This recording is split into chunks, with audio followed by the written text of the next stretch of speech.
Hi folks, Shobhan here. This is a sequel to the previous unboxing video of the M1 Mac Mini that I made last week. I am an experienced designer. I work full-time at a company where most of my work consists of visual design. I need to mention this now because I don't work with videos much, so I won't be sharing export time of Final Cut, scores of Cinebench, etc. in this video. This is of my own opinion and about the first impression and the issues that I have come across in my daily usage as a designer over the past 6-7 days. Before I get into it, I want to preface this by saying that in no way, shape or form am I complaining about the M1 computers. These are way superior than whatever Macs came before in every way. I am very happy with my computer, so I wanted to share my early impressions and a few issues that I ran into in no particular order. While most of these issues might get fixed in future when macOS is updated, I thought of making a consolidated list now of the things that I love and some that I don't. So let's get right into it. This M1 Mac Mini of mine runs circles around the 2018 MacBook Pro that I have been using for past 2 years, and that's fully spec'd out.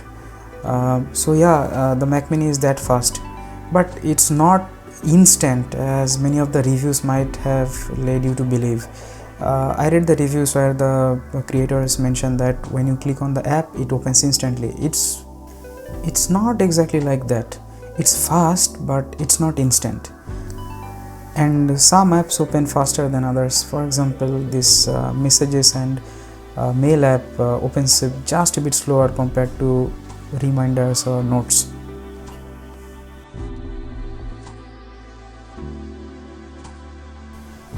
If you are a designer, you will have to make do with the Rosetta translation layer for the time being.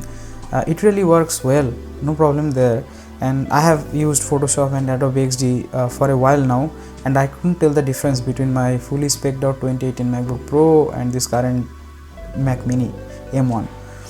And that's not even the native apps running on the Mac Mini M1, it's that fast. As of this video, these are the beta versions of the Adobe Creative Cloud apps that are available right now. I have actually used the beta of Photoshop for a while, and it's noticeably faster than Intel version.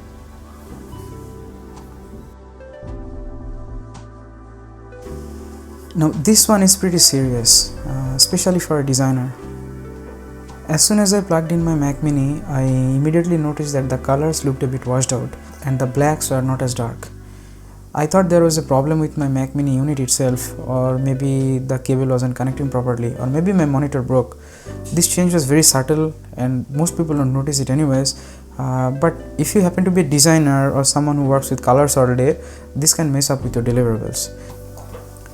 Turns out the Thunderbolt 3 USB-C output from the M1 forces many monitors into YPBPR color format instead of RGB, so be aware of that. If you are into serious professional work, use HDMI for the time being.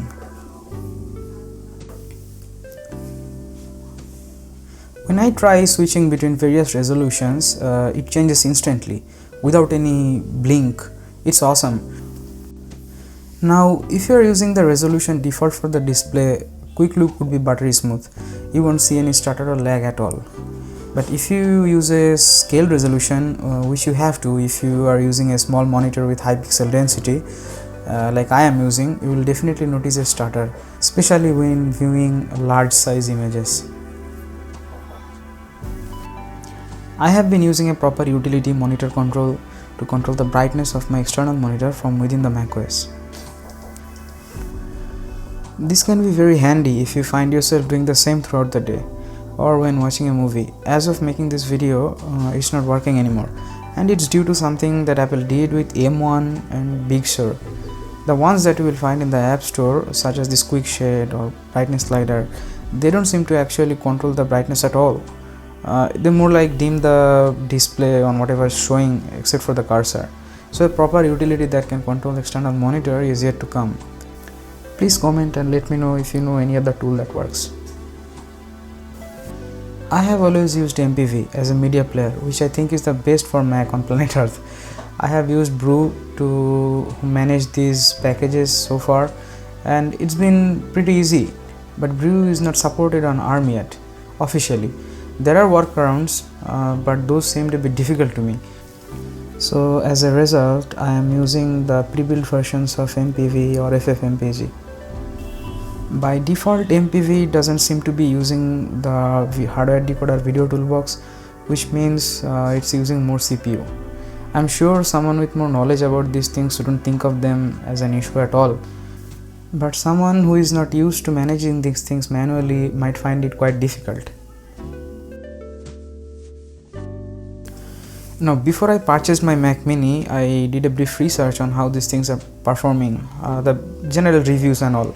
And from the reviews that I've seen, I saw people talking about Bluetooth lag, connection issues, and I thought that those are isolated incidents, but it's not. The Bluetooth issue is real. It hasn't been an absolute crap of an experience for me yet, but since I've started using the Mac Mini M1, every single day there was at least once when my Magic Mouse would suddenly lose connection and the OS would say connection lost. It would connect back within 10 to 15 seconds, but it's a mild inconvenience to say the least. I hope Apple fixes this issue soon. So far, I have never heard the fan turn on once. In my typical workflow, there would be a couple of XD files open, working on Photoshop large size artboards, and an Illustrator open in the background. In my 2018 MacBook Pro, for the same workflow, the fans would go full tilt, but in this Mac Mini, I haven't heard the fans yet. Also in my MacBook Pro, I would oftentimes see the swap memories is being written, and in this Mac Mini, it barely goes about 10 to 12 gigabytes in the total memory usage, and the swap use most of the times remains 0. In the duration of last week, I have seen only once when it went to 160 megabyte in the swap memory used. Waking the Mac from sleep seems just a bit slower compared to my MacBook Pro. I'm both connected to the same external display and same external peripherals such as mouse or keyboard and other consoles. I tried to find out more about this, but I couldn't. It may be due to OS related issues or Bluetooth related lag or something else. After browsing Reddit for 30 minutes or so in my 15-inch MacBook Pro, which is fully spec'd out, the browser and the web page would typically become laggy. And I would see this web page using significant memory message. But in this M1 Mac Mini, I haven't seen that so far. And even after hours of use, it's just as fast. Browsing the internet seems so much better and smoother in this Mac Mini, and it makes a good impact on day-to-day general usage. Anyways, that's been it. If you found this useful, please share it with others. Thank you for watching and Happy New Year!